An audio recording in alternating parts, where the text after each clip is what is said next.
เป็นจังไดกินข้าวจานกาแฟแซ่บเทลงให้มันนะเทลงให้มันนะ อันนี้บ่แม่นธรรมดา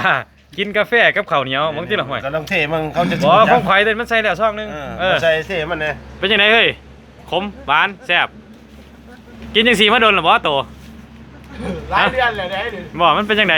มันก็แซ่บอยู่ แม่นบ่แล้วโตนี่มาแต่ทางไหนโตนี่ โอ้ ฮะ สารวัตร สารวัตรบ่สารวัตรเมืองบ่ เออ โอ้บ้านโตเขากินอันนี้จักคนนี่ สุดเดียว คนเดียวนี่แล้ว บ่โตคือได้ชูแนวใดโตชูโตนี่ บ้านน้องผู้ ฮะชูโตนโตคือจังไดนี่กินกับข้าวใส่กาแฟนี่ แห้งแห้ง เออ เป็นเสา เฮาว่ามันบ่แม่นช็อกโกแลตได้เฮ้ยที่โตเห็นในโทรภาพมันก็กินช็อกโกแลตเด้อันโตนี่กินกาแฟ มีเดือหรอวะ โอ้ เดือหรอกิน เอาแซ่บ